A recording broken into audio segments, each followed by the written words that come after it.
പ്രിയ പ്രേക്ഷകർക്ക് സീരിയൽ ന്യൂസിലേക്ക് സ്വാഗതം. കൂടുതൽ സീരിയൽ ന്യൂസുകൾ അതിവേഗം ലഭിക്കുന്നതിന് ഈ ചാനൽ മറക്കാതെ സബ്സ്ക്രൈബ് ചെയ്യുക. ബെൽ ഐക്കൺ ക്ലിക്ക് ചെയ്യാൻ മറക്കരുത്. Do like, share and subscribe. കാർത്തികയുടെ ചതിയൊടുവിൽ തിരിച്ചറിഞ്ഞതിനെ തുടർന്ന് പ്രകാശൻ തകർന്നു പോയിരിക്കുകയാണ്.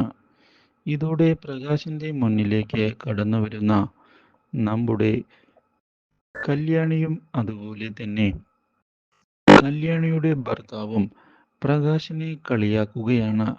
പ്രകാശൻ പണ്ട് വെല്ലുവിളിച്ചതുപോലെ ഒന്നും ചെയ്യുന്നില്ലേ എന്ന് അവർ ചോദിക്കുകയും ചെയ്യുന്നു.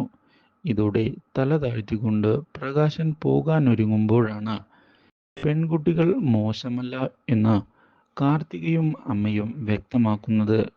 ആ കാര്യം തെളിയിച്ചു തരാൻ തന്നെയാണ് ഇവിടേക്ക് വന്നത് എന്ന് വ്യക്തമാക്കുന്ന അവർ ഇനിയെങ്കിലും പ്രകാശൻ പാഠം പഠിക്കണം എന്ന് അറിയിക്കുകയും ചെയ്തിരിക്കുകയാണ്.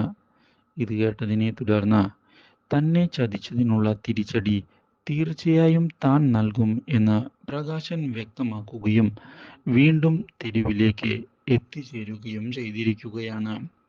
ഇതേ തുടർന്ന് കല്യാണിയോട് മാപ്പ് ചോദിക്കുന്നതിന് കാർത്തിക തയ്യാറാകുന്നു. കാർത്തികയോട് ഇനി നീ സ്വന്തം സഹോദരി തന്നെയാണ് എന്ന് വ്യക്തമാക്കുന്ന കല്യാണി ഇതേ തുടർന്ന് കിരണിനെയും കൂട്ടി കാർത്തികയുടെ വീട്ടിലേക്ക് ചെല്ലുകയും ചെയ്യുന്നു. ഇതേ സമയം മനുവിന്റെ ചതിയൊടുവിൽ സരയു കണ്ടുപിടിച്ചിരിക്കുകയാണ്.